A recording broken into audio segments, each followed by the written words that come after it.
Hello everyone. Welcome to Priyanka Edu Advisor and I am Priyanka Chauhan. Today we will study class 6th chapter 15 Air Around Us. We have learnt in chapter 9 that all living things require air. सभी living things को air की ज़रूरत होती है.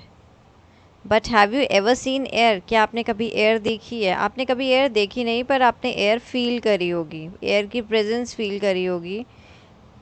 आपने trees की leaves को हिलते हुए देखा होगा, या फिर जो क्लोथ्स हैंग हुए रहते हैं, जो सुखाने के लिए रखे होते हैं क्लोथ्स, उनको स्वे करते हुए देखा होगा रोप पे. And the pages of a open book begin fluttering when the fan is switched on. The moving air makes it possible for you to fly your kite. And do you remember activity 3 in chapter 5 in which you separated the sand and sawdust? Sand और sawdust को separate किया था by the process of winnowing. Yes? And winnowing भी winds के कारण ही हो पाती है. Winnowing में जब height से grains को नीचे गिराया जाता है तो heavy grains अलग हो जाते हैं और जो लाइट वेट डस्ट है, हस्क पार्टिकल्स हैं, वो अलग हो जाते हैं. तो ये सब एयर के कारण ही पॉसिबल हो सकता है. You may have notice that during storms the wind blows at a very high speed. तेज़ तूफान आता है तो विंड बहुत तेज़ स्पीड से ब्लो करती है, और उस टाइम पे बड़े बड़े जो ट्रीज़ होते हैं वो ट्रीज़ तक नीचे गिर जाते हैं. अपनी रूट्स, उनकी रूट्स उखड़ जाती है नीचे ग्राउंड से. And blow of the roof tops. Roof tops हैं जो कई घरों की छत हैं, वो छत उड़ जाती हैं. Have you ever played with a फिरकी? डिफरेंट टाइप्स ऑफ फिरकीज इन फिगर 15.1. इसको आप ओपन एरिया में लेके प्लेस कर देंगे इन एन ओपन एरिया, तो ये मूव करना शुरू कर देगी. Move it a little back and forth and observe what it happens. तो ये रोटेट करना स्टार्ट कर देगी due to the moving air. Now the next example is a weather cock. It shows the direction in which the air is moving at a place. ये air की direction बताती है, किस direction में air flow कर रही है. Is air present everywhere around us? क्या हर जगह air present है?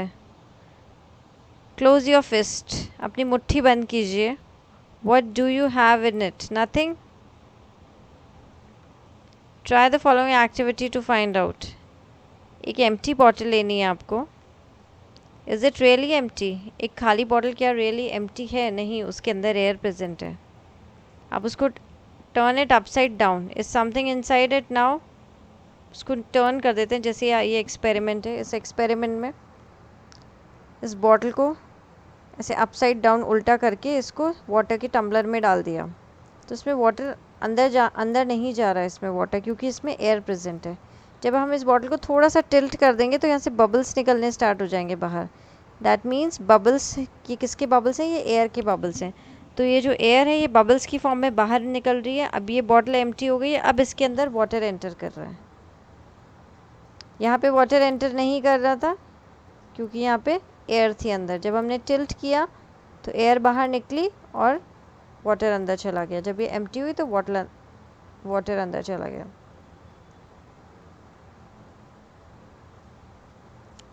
Air was present in the bottle. Air was present in the bottle. The bottle was not empty. It was not empty at all. It was filled completely with air even when you turned it upside down. That is why you notice that water does not enter the bottle when it is pushed in an inverted position. में जब हमने push किया तो water enter नहीं हुआ. As there was no space for air to escape. When the bottle was tilted, तो space हो गई, air bubbles की form में बाहर आ गई और वाटर बॉटल के अंदर एंटर हो गया. This activity shows that air occupies space. It fills all the space in the bottle. It is present everywhere around us. The air is present everywhere around us. Air का कोई colour नहीं होता and no one can see through it. And one can see through it because it is transparent. इसमें से देख सकते हैं हम क्योंकि एयर ट्रांसपेरेंट होती है और एयर का कोई कलर नहीं होता. Our earth is surrounded by a thin layer of air. अर्थ के चारों तरफ, जैसे ये अर्थ है, अर्थ के चारों तरफ एक थिन लेयर ऑफ एटमॉस्फेयर है. This is the thin layer of atmosphere. ये मैनी किलोमीटर्स का है ये atmosphere. It is of many kilometres above the surface of the earth. Okay, and this is called atmosphere. As we move higher in the atmosphere, the air gets rarer. जैसे जैसे हम ऊपर जाते जाते हैं तो एयर कम होती जाती है एटमॉस्फेयर में. अच्छा, ये जो माउंटेनियर्स होते हैं, जब ये माउंटेनियरिंग करते हैं, जब माउंटेन्स पे जाते हैं, ट्रैकिंग करते हैं, तो ये साथ में क्या लेके जाते हैं? ऑक्सीजन सिलेंडर्स लेके जाते हैं. क्योंकि ऑक्सीजन सिलेंडर्स इसलिए लेके जाते हैं during climbing the high mountains, क्योंकि जैसे जैसे हम हाइट पे ऊपर जाते हैं एयर कम होती जाती है, ऑक्सीजन कम होती जाती है. तो ऑक्सीजन कम ब्रीथ करने में प्रॉब्लम होती है, इसलिए इन्हें ऑक्सीजन सिलेंडर्स कैरी करने पड़ते हैं. What is air made up of? Air किससे बनी हुई होती है? 18th सेंचुरी तक people thought that air was just one substance. 18th century तक लोगों को लगता था कि सिर्फ एक ही सब्सटेंस है. फिर कुछ एक्सपेरिमेंट्स हुए जिनसे प्रूव किया गया कि air is a mixture of many gases. ये बहुत सारी गैसेस का मिक्सचर है. बट किस तरह का मिक्सचर है? Now let us see through with these examples. Water vapour. Air में क्या प्रेजेंट होते हैं? वाटर वेपर प्रेजेंट होते हैं. ये हमने पहले भी एग्जाम्पल्स देखे हैं. Air comes in contact with a cool surface, it condenses and drops of water appear on the cool surface. एक ग्लास वाटर का हमने एग्जाम्पल देखा था लास्ट चैप्टर में. जब आइस डाली थी तो ग्लास के बाहर के सरफेस के पास जो एयर थी उसमें जो वाटर वेपर्स प्रेजेंट थे वो कंडेंस हो गए थे और छोटे छोटे वाटर ड्रॉपलेट्स में कन्वर्ट हो गए थे. तो इसका मतलब एयर में वाटर प्रेजेंट होता है वाटर वेपर की फॉर्म में. Next activity is oxygen. जब हम 2 कैंडल्स बर्न करते हैं सेम लेंथ की, किसकी प्रेजेंस में बर्न होती है कैंडल? कुछ भी चीज़ बर्न होती है वो ऑक्सीजन की प्रेजेंस में बर्न होती है. किसी भी चीज़ को बर्न करने के लिए ऑक्सीजन बहुत ज़रूरी है. अगर एयर में ऑक्सीजन नहीं होगी तो कोई भी चीज़ बर्न नहीं होगी. बर्निंग में हमेशा जो हेल्प करती है वो ऑक्सीजन गैस करती है. और कार्बन डाइऑक्साइड गैस किसी चीज़ को बुझाती है, फ्लेम को टर्न ऑफ करती है, उसे जलने में हेल्प नहीं करती कार्बन डाइऑक्साइड. तो ये एग्जाम्पल में देखिए, इस एग्जाम्पल में इसको कैंडल को, दोनों कैंडल्स को जला के छोड़ दिया. एक कैंडल पे कुछ नहीं लगाया, दूसरी कैंडल पे ग्लास टम्बलर रख दिया. जिस पे ग्लास टम्बलर रखा है ये वाली तो जलती रहेगी कैंडल. इस पे जब ग्लास टम्बलर रख देंगे तो ये थोड़ी देर तक तो कैंडल जलेगी और थोड़ी देर बाद अपने आप बुझ जाएगी. क्यों बुझ जाएगी? क्योंकि इसको ग्लास में अब जितना ऑक्सीजन था ग्लास के अंदर, टम्बलर के अंदर, वो इसने यूज़ कर लिया जलने के लिए. अब वो सारी गैस, जब कोई चीज़ बर्न होती है तो कार्बन डाइऑक्साइड गैस निकलती है, तो सारी ऑक्सीजन यूज़ हो गई है, ऑक्सीजन ख़त्म हो गई है, इसलिए ये अपने आप बुझ जाएगी ये candle. Candle covered with glass tumbler got extinguished after some time. Extinguish means बुझ जाना. Whereas the other candle continued burning, दूसरी कैंडल बर्न करती रही. What is the reason? It seems that the candle got extinguished because the component inside the glass tumbler which supports burning. क्या component है जो burning को support करता है? That is oxygen gas. तो oxygen gas थी वो use up हो गई है by burning candles. And the other candle is getting continuous supply of air. उसे एयर की सप्लाई मिलती जा रही है और उस एयर में उसे ऑक्सीजन मिल रहा है, इसलिए वो बर्न कर रही है. So this component of air which supports burning is called oxygen. Now activity 3. Did you observe that air is still present in the glass bottle even after the candle blew out? जब candle बुझ गई तो इस glass के अंदर अभी भी air present है और सबसे ज़्यादा जो कंपोनेंट एयर का होता है वो होती है नाइट्रोजन. नाइट्रोजन गैस सबसे ज़्यादा एयर में प्रेजेंट होती है. तो ये कंपोनेंट एयर का जो अभी भी प्रेजेंट है बट ये बर्निंग को सपोर्ट नहीं करता, बट ये मेजर पार्ट है एयर का which does not support the burning candle is called nitrogen. Now next gas is carbon dioxide. In a closed room, अगर किसी क्लोज रूम में हम कोई मटेरियल बर्न करते हैं, हम कुछ भी जला देते हैं, तो थोड़ी देर बाद हमें सफोकेशन फील होने लग जाती है. सफोकेशन मीन्स हमें ब्रीथ करने में, हमें सांस लेने में प्रॉब्लम होने लग जाती है. अगर हमने रूम में कुछ भी जलाया और जब उसका धुआं हो जाता है तो हमें सांस लेने में प्रॉब्लम होती है, हमसे सांस नहीं ली जाती. This is due to the excess of carbon dioxide, क्योंकि इससे क्या, उस टाइम बर्निंग के टाइम में कार्बन डाइऑक्साइड रिलीज़ होती है और उस एयर में बहुत ज़्यादा कार्बन डाइऑक्साइड एक्यूमुलेट, मतलब इकट्ठी हो जाती है रूम में. एज द बर्निंग कंटिन्यूज, जैसे जैसे बर्निंग कंटिन्यू होती जाती है कार्बन डाइऑक्साइड रूम में इकट्ठी होती जाती है, जिससे ब्रीथ करने में प्रॉब्लम होती है. Carbon dioxide makes up a small component.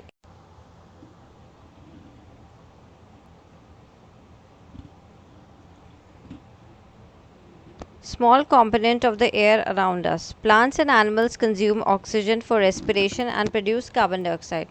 Plants और animals कार्बन डाइऑक्साइड ऑक्सीजन को कंज्यूम करते हैं, ब्रीद इन करते हैं, और जब बाहर गैस रिलीज़ होती है उसको उसमें कार्बन डाइऑक्साइड रिलीज़ करते हैं.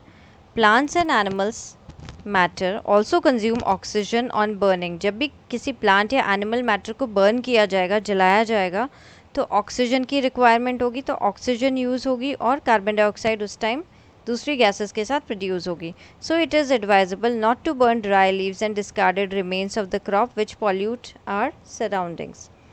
तो फार्मर्स को जो फील्ड्स में जो ड्राई लीव्स रह जाती हैं या क्रॉप जब हार्वेस्टिंग हो जाती है उसके बाद उनके हार्वेस्टिंग के बाद में उसके डिस्कार्डेड पार्ट्स रह जाते हैं जो फार्मर्स को कुछ यूज़ में नहीं आते, तो उनको फार्मर्स को जलाना नहीं चाहिए. उसकी जगह फार्मर्स को क्या करना चाहिए, अपने फील्ड में एक बड़ा सा कंपोस्ट पिट, एक खड्डा बनाना चाहिए, पिट बनाना चाहिए. उसमें वो सारी जो ड्राई चीज़ें हैं वो उसमें डाल देनी चाहिए, जितना भी वेस्ट बचा है, और उसको सॉइल से कवर करके उसे बहुत दिनों तक छोड़ देना चाहिए, क्योंकि उसमें माइक्रो ऑर्गेनिजम्स ग्रो करेंगे और फिर वो उसको जो गार्बेज, जितना भी गार्बेज की फॉर्म में बचा हुआ है, उस गार्बेज को रॉट कर देंगे.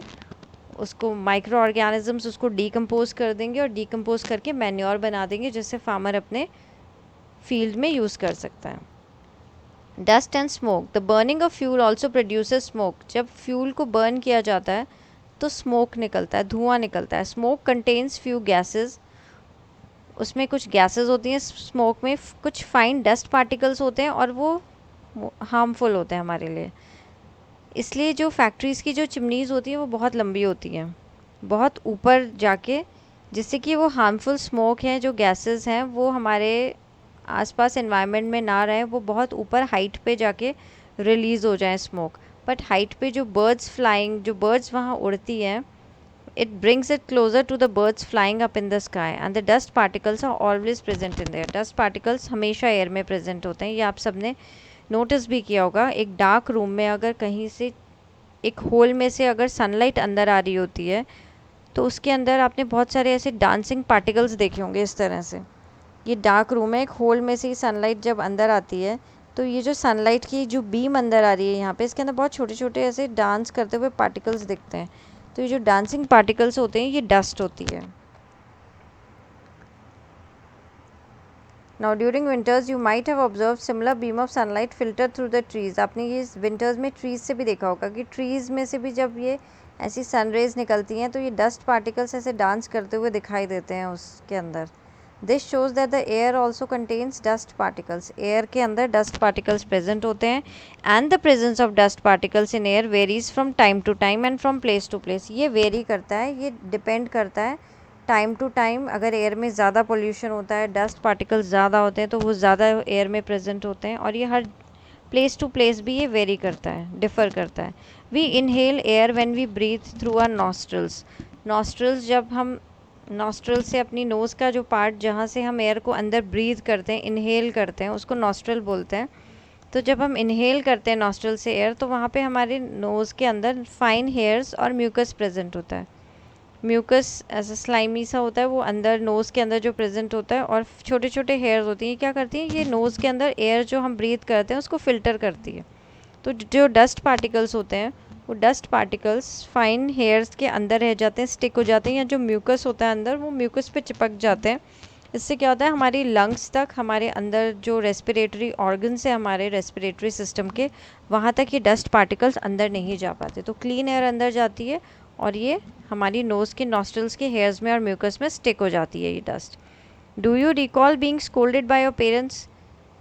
आपके पेरेंट्स ने कभी आपको डांटा होगा, कभी आप माउथ से एयर इनहेल करने की कोशिश कर रहे हो, तो इसलिए हमें माउथ से इनहेल नहीं करना चाहिए, क्योंकि माउथ से डस्ट पार्टिकल्स अंदर चले जाते हैं.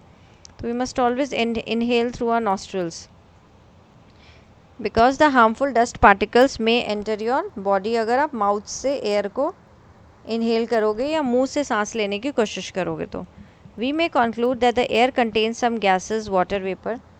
क्या हम कंक्लूड कर सकते हैं कि एयर के अंदर वाटर वेपर प्रेजेंट होते हैं, कुछ गैसेस होती हैं और डस्ट पार्टिकल्स होते हैं. गैसेस हमने पढ़ी, एयर के अंदर ऑक्सीजन होती है, नाइट्रोजन होती है, कार्बन डाइऑक्साइड होती है, और भी कुछ gases, other gases are also present, but they are present in very small amount. The gases in the air are mainly nitrogen, oxygen, small amount of carbon dioxide and many other gases. However, there may be some variations in the composition of air from place to place.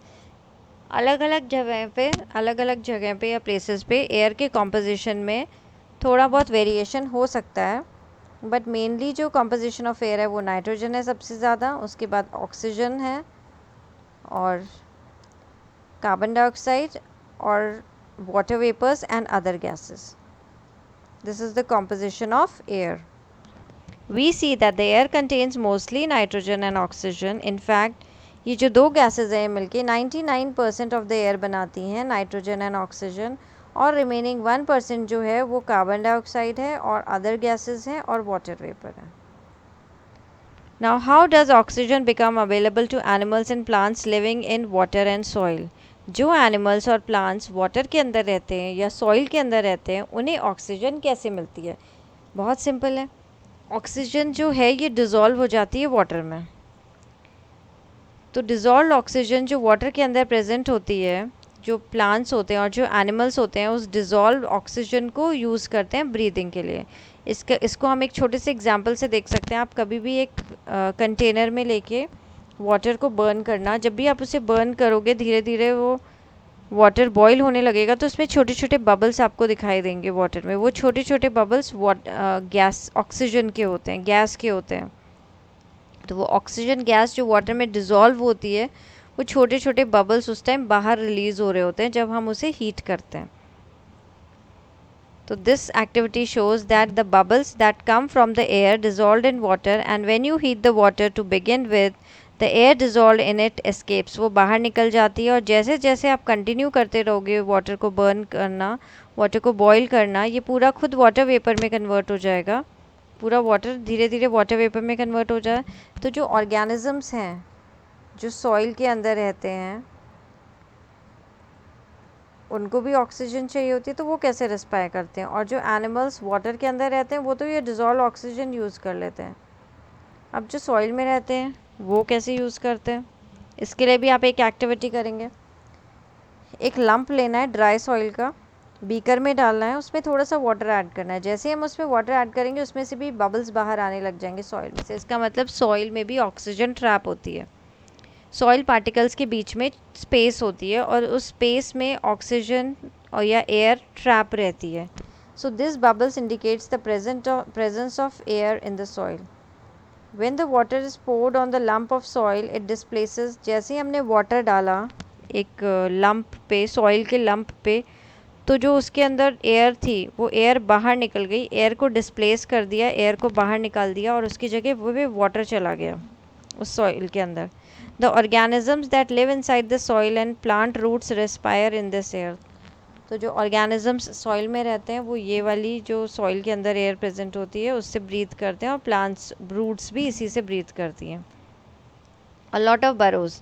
बहुत सारे animals holes में रहते हैं, बरोज़ बना के रहते हैं. तो जब वो बरोज़ बनाते हैं तो नीचे बहुत स्पेस हो जाती है एयर सॉइल में. तो इस स्पेस में क्या एयर प्रेजेंट होती है, तो एयर आराम से मूव कर सकती है नीचे सॉइल में, in and out of the soil. पर जब हैवी रेन्स होती हैं तो क्या होता है, तो उन बरोज़ में और जो होल्स होते हैं उनके अंदर पानी भर जाता है. उनके अंदर पानी भर जाता है तो जो ऑर्गेनिजम्स उन होल्स में या बरोज़ में रहते हैं उन्हें ब्रीथ करने में, सांस लेने में दिक्कत आती है. इसलिए रेनी सीज़न में जो इंसेक्ट्स हैं या जो स्नेक्स हैं जो नीचे होल्स में रहते हैं वो सब बाहर निकल के आ जाते हैं रेनी सीज़न में, क्योंकि उनके होल्स और बरोज़ पानी से भर जाते हैं. तो उनको ऑक्सीजन लेने के लिए वो बाहर निकल जाते हैं. In this situation animals living in the soil have to come out for respiration. उन्हें रेस्पिरेशन के लिए बाहर आना पड़ता है. Could this be the reason why earthworms come out of the soil only during the rainy seasons. Earthworm सिर्फ rainy season के time पे ही बाहर निकलते हैं सॉइल से, नहीं तो वो हमेशा सॉइल में रहते हैं. और बहुत सारे इंसेक्ट्स, स्नेक्स सब पानी भर जाने के कारण रेस्पिरेशन के लिए बाहर आ जाते हैं अर्थ के सरफेस पे. Have you ever wondered why all the oxygen of atmosphere does not get used up through a large number of organisms are consuming it? Who is refilling the oxygen in the atmosphere?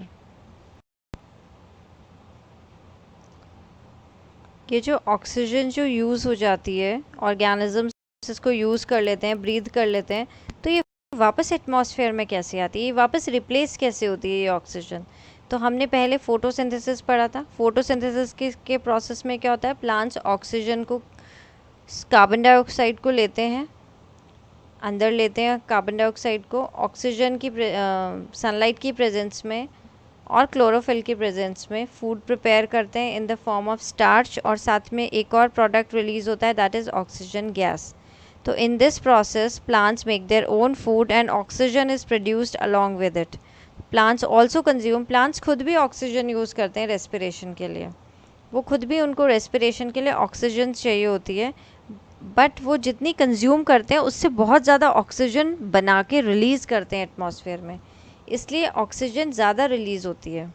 जितनी oxygen उन्होंने बनाई उसमें से उन्होंने कुछ part खुद use कर लिया अपनी ब्रीदिंग के लिए, अपने रेस्पिरेशन के लिए, और मोस्टली जो है वो बाहर रिलीज़ कर देते हैं। जो ऑक्सीजन रिलीज़ होती है फिर वो दूसरे एनिमल्स उसको यूज़ करते हैं for breathing. So it is obvious that animals can not live without plants. Animals plants के बिना सर्वाइव नहीं कर सकते, ज़िंदा नहीं रह सकते। The balance of oxygen and carbon dioxide in the atmosphere is maintained through respiration and in plants and animals and by the photosynthesis in plants.